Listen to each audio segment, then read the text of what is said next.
न करें। कोई कहते हैं हमने जो रचना रची है उसका क्या होगा परिवार की। तो बाप का मुरली में ब्रह्म वाक्य में तर्क है, भारत के जो भी सन्यासी बने, सन्यास लेकर के जंगल में चले गए, अपने परिवार को, बीवी बाल बच्चों को छोड़ गए, क्या उन बीवी बाल बच्चों को उनके संबंधियों ने नहीं संभाला? संभाला या नहीं संभाला है? संभाला। तो हम ये अहंकार करते हैं कि हम पालन करता है, क्या हम पालन करता नहीं है, वो ही सबका पालन करने वाला है। और वो गीता में भी कह रहा है,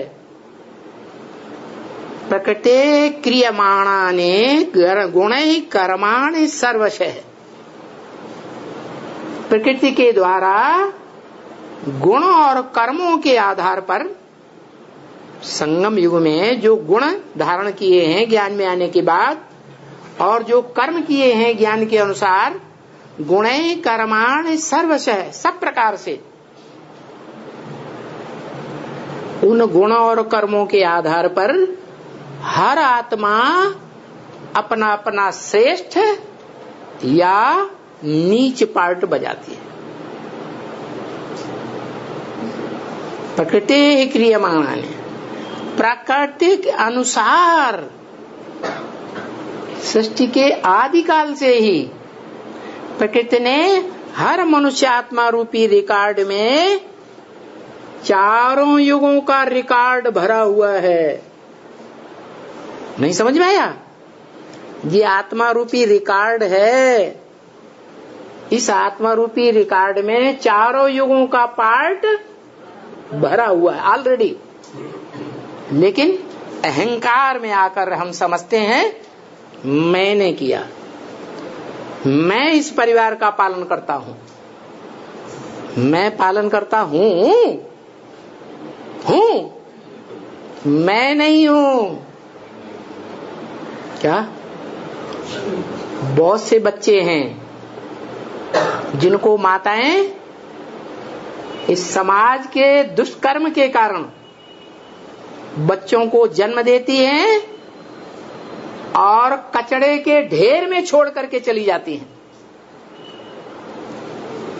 ऐसा होता है कि नहीं? उन बच्चों की पालना नहीं होती? होती है या नहीं होती है? हैं? जहां से जन्म लिया उस परिवारजनों ने उसे पाला क्या? पाला? नहीं पाला। फिर भी उनकी अच्छी पालना होती। तो देखो, ये अहंकार कभी नहीं लाना चाहिए कि हम परिवार को जन्म देने वाले जन्मदाता हैं, हम परिवार को पालने वाले पालन करता हैं। नहीं, अभी संगम युग में सबका पालन करने वाला कौन है? अभी संगम युग में कौन है? अभी जब महाविनाश होगा, महामृत्यु का टाइम होगा, तो कौन मित्र होगा? है? कौन हर एक आत्मा का सहयोगी होगा? उसके अलावा कोई भी नहीं होगा। तो हम अहंकार छोड़ दें कि हम पालन करता है। नहीं, हम ईश्वरीय कार्य में लगेंगे तो ये निश्चित है हमारे से निमित्त मात्र जन्म लेने वाले बच्चों का कभी अकल्याण नहीं हो सकता। और बाप तो खुद ही कह रहे हैं ब्रह्म वाक्य में, क्या? तुम्हारा पूरा परिवार एक दिन ज्ञान में चलेगा, सूर्यवंशी बनेगा। क्या? पूरा परिवार तुम्हारा ज्ञान में चलेगा। और ये भी गारंटी देते हैं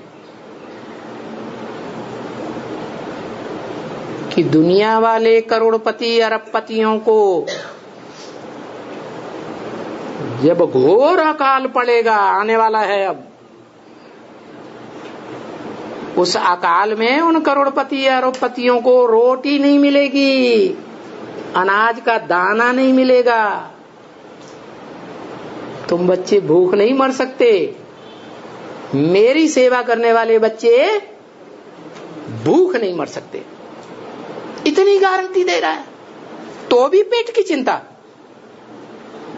पेट से पैदा हुए परिवारजनों की चिंता, उनके लिए भी गारंटी दे रहा है।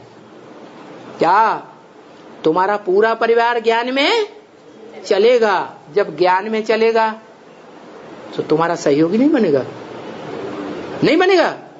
बनेगा, सहयोगी बनेगा, ईश्वरीय सेवा करेगा तो भूख मरेगा? भूख मरेगा? अरे संसार में वो जगन्नाथ के रूप में पूजा जाता है, सारे जगत का नाथ। हमारे निमित्त मात्र से जो बच्चे पैदा हुए, परिवार बना, वो भूखों मर जाएंगे, और 500-700 करोड़ वो भूखों नहीं मरेंगे। तो पक्का है क्या कि एक बात पक्की कर ले,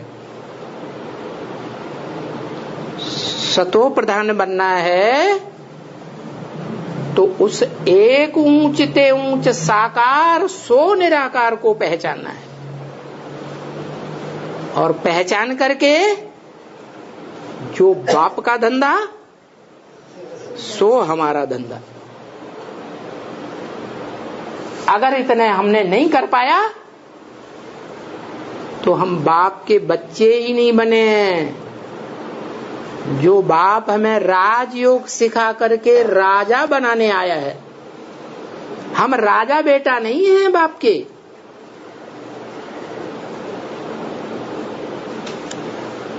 राजयोग सीख रहे, राजयोग सीख रहे हैं तो राज को हमें जानना है कि क्या राज है। राज विद्या राजगुह्यम पवित्रम इदम उत्तमम, ये राज विद्या है, राजाओं की विद्या। गुह्य राज भरा हुआ है, गुह्यात गुह्यतरम ज्ञानम, गुह्य से गुह्य ज्ञान सुनाता हूं। तो हम सुने, सिर्फ सुन करके अंदर धारण कर लें।